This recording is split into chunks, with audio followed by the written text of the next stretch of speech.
Bonsoir et bienvenue dans votre rendez-vous hebdomadaire consacré à l'Union Bordeaux-Bègles. C'est bien sûr Top Rugby avec en ligne de mire évidemment cette demi-finale européenne.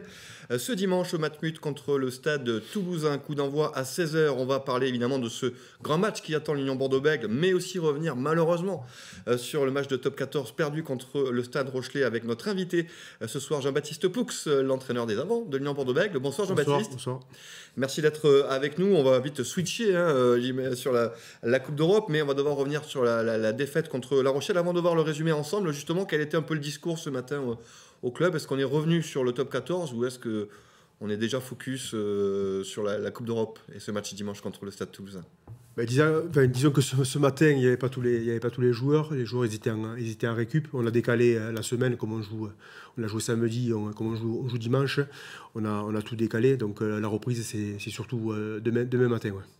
Et du côté du staff, dont vous faites partie, du staff, un peu. C'est difficile, il ne faut pas ruminer cette défaite, on a dit, mais il faut basculer déjà. Mais elle est quand même là, quoi. Donc, Oui, c'est sûr que ça fait pas plaisir pour préparer la demi-finale. Ça aurait été bien sûr mieux de gagner contre La Rochelle. Maintenant, voilà, on a basculé sur une autre compétition. Il y aura des débriefings individuels, mais pas trop collectifs. On veut vraiment se focaliser sur cette demi-finale. On va reparler de la demi-finale, mais bien sûr, on va voir le résumé de la rencontre contre le Stade Rochelais. C'était samedi soir avec les conditions météo difficiles. C'est vrai qu'on le sait, ça avantage pas forcément l'Union Bordeaux-Bègles. Clairement, ça a joué, Jean-Baptiste aussi, les conditions météo sur la prestation générale de l'UBB. Non, pas plus que ça. Après, on a été sur ce match, on a fait beaucoup de maladresse. Il y a eu beaucoup de ballons tombés. On n'a pas su mettre en place notre jeu. Et après, on est tombé sur un match physique où c'est qu'on n'a pas réussi à sortir la tête de l'eau, j'ai envie de dire. Et finalement, c'est La Rochelle qui mérite amplement sa victoire. Maintenant, nous, il faut que ça nous serve de leçon pour le futur. On voit justement les premières images et les premières minutes à l'avantage du Stade Rochelais qui a bien démarré la rencontre. On a senti très vite quand on suit l'Union Bordeaux-Bègles comme nous chaque semaine et comme tous les supporters qui nous regardent, on a senti tout de suite que l'UBB n'était pas bien rentré dans son match avec déjà des fautes de main. Est-ce que vous aussi du côté du staff, vous avez senti tout de suite, on n'est pas bien rentré dans le match? Oui, bien sûr. Après, on connaît La Rochelle, on connaît leurs points forts. Et vu notre prestation, qu'on n'arrivait pas à mettre de vitesse dans notre jeu, on s'est dit qu'on allait tomber vraiment dans un match très difficile, très compliqué. Et voilà, on l'a vu, beaucoup de maladresse de notre part. Et après, voilà, on a été pris sur les points forts de La Rochelle. Oui, qui ne nous ont pas surpris finalement. Parce que non, il n'y a aucune surprise. Donc, on savait ce qu'ils allaient faire, les Rochelais, mais ils l'ont bien fait. Et nous, on n'a pas. Voilà, une équipe comme La Rochelle, il faut essayer de les déplacer. Et là, on n'a pas réussi à les déplacer parce que, faute à nos nombreuses maladresses. Alors, comment expliquer ces maladresses? C'est pas facile, c'est des questions difficiles parce que des fois, il n'y a pas d'explication rationnelle. Mais une des explications, ça peut être que inconsciemment, même, on imagine que le discours du staff toute la semaine, ça a été de dire faut d'abord se focaliser sur le match de La Rochelle avant la demi-finale, mais est-ce qu'inconsciemment ça peut jouer que certains joueurs aient eu la tête un peu déjà à la demi-finale? Oui, après, c'est sûr que c'est pas simple d'être bon déjà tous les week-ends, et surtout un week-end avant un grand événement comme la demi-finale de la Coupe d'Europe. Donc voilà, mais bon, au niveau de la prestation de samedi soir, elle n'est pas suffisante pour espérer faire quelque chose cette saison. Il faut qu'on élève notre niveau individuel et qu'on ne fasse plus de prestations comme ça. Mais dans l'ensemble de la saison, on a été quand même plutôt régulier, plus régulier que La Rochelle. C'est pour ça qu'on est en haut du classement pour l'instant. Et aussi en Coupe d'Europe qu'on a réussi à se qualifier pour les demi-finales. Donc il ne faut pas baisser la tête, il faut se projeter vers l'avenir et essayer de ne plus faire les mêmes erreurs. Donc il y aura un débriefing individuel qui sera fait en début de semaine. Mais après, comme je dis, il faut vite se projeter parce que voilà, on joue sur les deux tableaux. on a la chance d'être qualifié pour cette grande compétition et un grand événement samedi, donc on ne peut pas passer à côté sur 2 rendez-vous, dans les rendez-vous contre La Rochelle et le futur contre Toulouse. Donc on veut faire une prestation pleine. On sait que Toulouse, c'est l'ogre du rugby mondial, j'ai envie de dire. Donc il va falloir faire une prestation pleine et faire notre meilleur match qu'on ait pu faire depuis 2 saisons. On voit l'essai d'Hugo Boniface qui est parti d'une pénalité rapidement jouée à la main. C'est ça aussi le jeu du Nord Bordeaux-Bègles, profiter et jouer vite aussi dans le désordre, en turnover. Néanmoins, on a vu aussi les points forts Rochelais sur ballon porté. Ça, c'est le vrai point noir de la soirée quand même. C'est que ce soit sur nos ballons portés offensivement et même défensivement sur ceux de La Rochelle. Ça a été une soirée compliquée quand même. Ouais, on a été pris sur le défi physique. Et c'est vrai qu'on a eu du mal à gagner cette ligne d'avantage. Et après, sur la conquête, on a été quand même contré sur ces rendez-vous collectifs. Donc voilà, bon. Après, la mêlée a été bonne quand même, Jean-Baptiste aussi. Oui, ça a été plutôt correct. Mais bon, c'est vrai que face à des oppositions de ce style, il faut qu'on réponde avec il faut être parfait, être fort dans les têtes et physiquement se donner à 100%, parce que c'est vrai que en face, c'est vraiment il y a des gros camions, j'ai envie de dire, et si on n'arrive pas à les déplacer et qu'on reste sur un petit périmètre, c'est compliqué. Ouais. Les gros camions, il y en aura samedi soir, dimanche aussi, au Matmut, bien sûr, avec la demi-finale.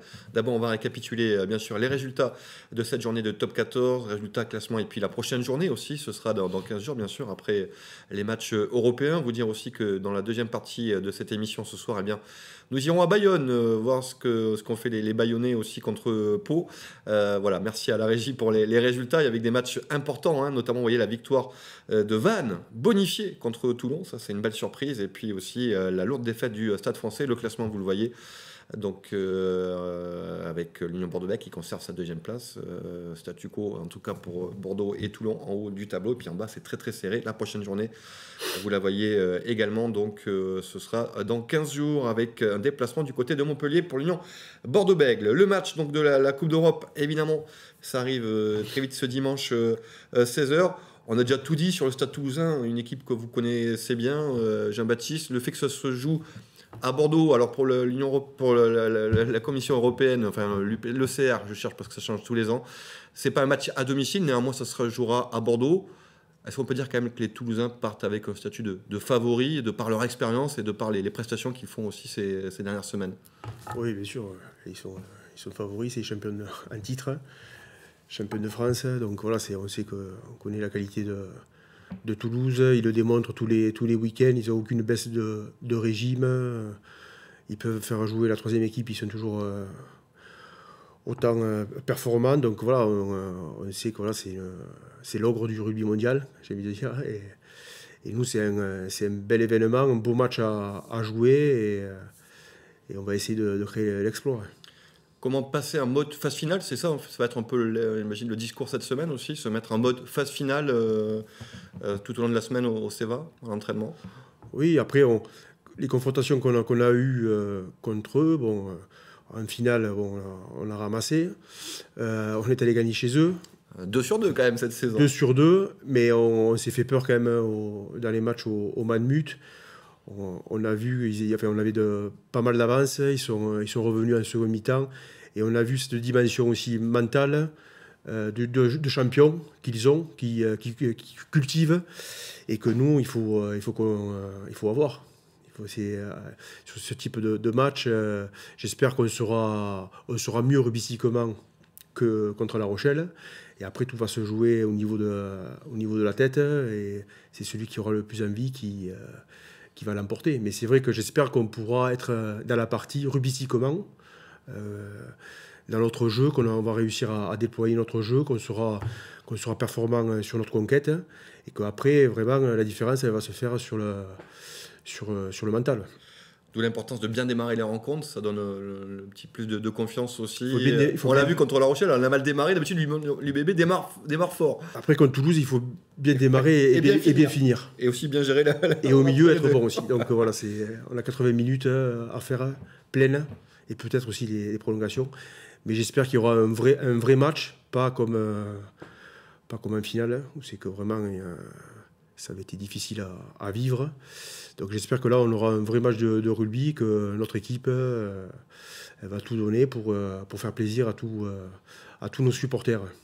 On les a vus, hein, les Toulousains sont en forme, hein, ils ont écrasé le Castres Olympique. 68% de possession de balles pour cette victoire des Toulousains. C'est vrai que vous connaissez bien la maison toulousaine, il ne faut pas trop leur rendre de ballon aux Toulousains. C'est compliqué à jouer parce qu'il vaut mieux on ne peut pas faire trop de jeux au pied. Comment on peut prendre à revers cette équipe toulousaine qui est costaud? Ouais, il faut être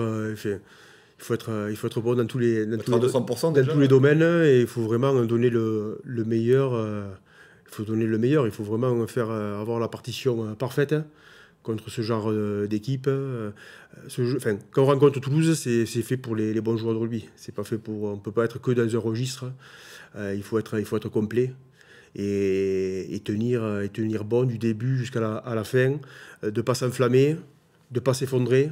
C'est aussi ce jeu un peu de psychologie, où c'est qu'on l'a vu sur le dernier match, où c'est qu'on avait de l'avance, et qu'après on s'est peut-être laissé griser par l'environnement, par le fait qu'on avait pas mal d'avance, et ils sont revenus.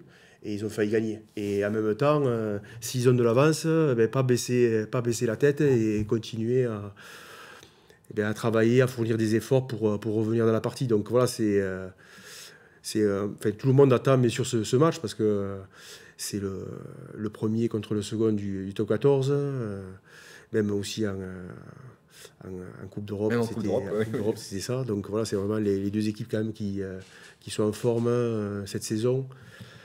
Donc voilà, on a hâte. J'espère que les joueurs, j'ai pas de doute que les joueurs sont hyper motivés pour cette rencontre. Donc voilà, il faut bien se préparer. Ça sera une semaine allégée, et il faut bien respecter le plan, et voilà, être frais dans la tête pour tout donner dimanche au Matmut. Eh bien, tout le peuple bordelais et tous les supporters de l'Union Bordeaux-Bègles, parce qu'évidemment, vous êtes nombreux à nous suivre au-delà de Bordeaux, bien sûr, et bien, on sera bien sûr avec toute l'équipe de l'Union Bordeaux-Bègles pour pousser avec l'UBB pour cette demi-finale européenne. Merci beaucoup, Jean-Baptiste, d'avoir été avec nous dans Top Rugby. On va se retrouver dans quelques instants pour la suite de votre programme rugby avec Laurent Zègre, le journaliste du groupe Sud-Ouest à Bayonne, pour nous parler du match entre Bayonne et Pau qui était délocalisé à Noëta. Puis notez aussi que demain, donc pendant 24 minutes, 19h Sport spécial avec Yann Roubert, le président de la Ligue nationale de rugby, qui sera avec nous. Pendant tout le temps de l'émission, on aura plein de questions à poser au président de la Ligue nationale de rugby, mais on reste sur le top 14 dans quelques instants, direction Bayonne.